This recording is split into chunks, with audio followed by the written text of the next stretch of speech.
স্বপ্নটা আসলে হাতের কাছে চলে এসেছে, এটা অনেক বড় একটা ব্যাপার আমার কাছে। আমি যেহেতু এই প্ল্যাটফর্মে আমার সমস্যাগুলোর সমাধান পাচ্ছি বা আমার কোথায় দুর্বলতা ওনারা সেটা ধরতে পারছে, সেভাবে পড়াচ্ছে, তো নিঃসন্দেহে এডুকেশনকেই বেছে নেওয়া উচিত। আমি ইমোশনাল হয়ে যেতাম, আমি কাঁদতাম বসে বসে যে সত্যি যদি ডিউতে চান্স না পাই, ঢাবিতে না পাই, আমি কি বলবো আম্মু আব্বুকে? যদি তুমি সত্যি স্বপ্ন দেখে থাকো, স্বপ্নটা যদি ছুতে চাও, ঘুম কেন আসবে? স্বপ্নটা সঠিকভাবে দেখতে হবে, তাহলে কখনোই ঘুম আসবে না। কারণ আমার যেটা মনে হয় অ্যাডমিশন জার্নিতে যে যত বেশি এক্সাম দিবে, যে যত বেশি রিভিশন করবে, ঢাবি তত তার কাছে না। এত কিছু হচ্ছে, আমি চান্স না পেলে আমি যাবো কই? আমাকে চান্স পেতে হবে। তার মধ্যে আমি 3টা জিনিস সবসময় ভাবতাম যে এরকম হলো যে আমার সব ফ্রেন্ডরা চান্স পেয়ে গেল, আমি পেলাম না, বিষয়টা আমি কিভাবে মেনে নিব, একটা ব্যাপার থাকে। তারপরে দ্বিতীয় আরেকটা থাকে যে হ্যাঁ আমি ফেল করে গেলাম, দেখলাম যে রেজাল্টের দিন দেখলাম আমি ফেল করছি, এটাও তো মেনে নেওয়া আসলে সম্ভব না। তারপরে এমন হলো যে আমি আসলে চান্স পেয়েছি কিন্তু সাবজেক্টটা আসলে আমি আমার মন মতো পাইনি। তখন এই 3টা বিষয় সবসময় আমাকে ভাবাতো যে তাহলে একটু এমনভাবেই পড়াশোনা করি যেটা অ্যাকচুয়ালি স্বপ্নটা আমাকে হাতের মধ্যে এনে দিয়ে যাবে, এরকম একটা ব্যাপার।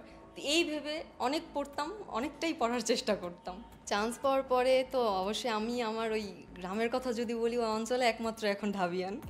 তো এটা হচ্ছে যেই শুনে যে মেয়ে কোথায় আছে, ঢাকা ইউনিভার্সিটিতে আছে, খুব ভালো লাগে। বিশেষ করে যখন এই কোটা আন্দোলনে আমরা তো আসলে ফার্স্ট ইয়ার, আমরা তো হলে যাইনি, হলে যেদিন গন্ডগোল হলো সবাই ফোন দিয়ে দেওয়া শুরু করছে, মেয়ে কোথায় আছে, মেয়ে কি বাসায়। এই জিনিসটা আমার খুব ভালো লাগতো তখন, যে আসলে খোঁজ নিচ্ছে। আর এখন দেখা যায় স্কুলের জুনিয়র, এলাকার যত জুনিয়র আছে, পরিচিতদের আঙ্কেল আন্টিদের ছেলেমেয়েরা সবাই এখন আসে যে ওকে একটু গাইডলাইন দিও, কোনটা করলে ভালো হবে, তুমি কোথায় কোথায় ছিলে, এই বিষয়গুলো জানতে চাই। এটা খুবই খুবই ভালো লাগে। আর বিশেষ করে যখন আমার মাকে ফার্স্টে এসে বলে যে আমি একটু মেয়ের সাথে কথা বলবো বা কি, তখন আম্মুর চেহারাটা সত্যি মানে দেখার মতো না, ওটা খুবই ভালো লাগে, শান্তি কাজ করে তখন। আর অ্যাডমিশন জার্নিতে আইডি ডিঅ্যাক্টিভ ছিল, একটা ফেক অ্যাকাউন্ট থেকে আমি ক্লাস করতাম, আর যেটা আমি আজকে রিভিল করলাম। এতদিন সবাই জানতো আম্মুর আইডি, বা আমার একটা ফেক অ্যাকাউন্ট ছিল। তো সেখান থেকে আমি মূলত এডুকেশনের ক্লাসগুলো করতাম। তখন ফ্রেন্ডদের সাথে সেরকম কানেকশন ছিল না, আমার ফ্রেন্ডরাও খুব পড়াশোনা করতো, ফ্রেন্ডরাও কখনো এই মেসেজ দিস না কেন, ওরাও এগুলোর থেকে অনেকটা দূরে ছিল, এই জন্য ওরাও চান্স পেয়েছে আজকে। তো এই জায়গাটা থেকে দূরে থাকবা, যে ফ্রেন্ড দেখবা যে 2 দিন কথা বলো না, দেখে খুব বাজে বাজে কথা বলতেছে মেসেঞ্জারে এসে, এরকম ফ্রেন্ড থেকে দূরে থাকাটাই ভালো, অন্তত অ্যাডমিশন জার্নিতে। কারণ চান্স পেলে সে যদি না পায়, সে এমনিও তোমার থেকে দূরে সরে যাবে। অনেকে আছে ফোনে এত বেশি অ্যাডিক্টেড হয়ে যায়, হ্যাঁ অবশ্যই ফোন চালাও, ব্যাপার না, কিন্তু সেটা যেন আসলে পড়াশোনার ক্ষতি না করে। বন্ধুত্ব অবশ্যই থাকবে, কিন্তু সেটা যেন পড়াশোনার ক্ষতি না করে। এই 2টা জায়গা যে অনেক বেশি সচেতন।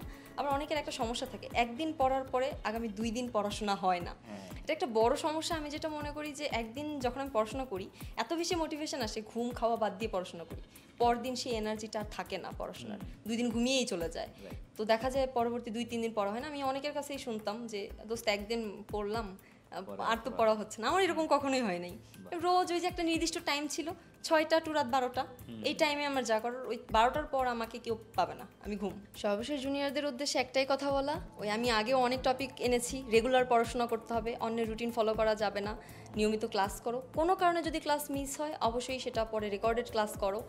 আর যারা এখনও কোচিং সেন্টার চুজ করতে পারো নাই, তাদের একটু সময় আছে হাতে, কম বেশি একটু বাছাই করো, এডুকেশনের ক্লাসগুলো করো। আর সবশেষে এই সময়টা এত সব দিকে না জড়িয়ে একটু পড়াশোনার মধ্যে থাকো, ইনশাল্লাহ তোমাদের সাথে ক্যাম্পাসে দেখা হবে।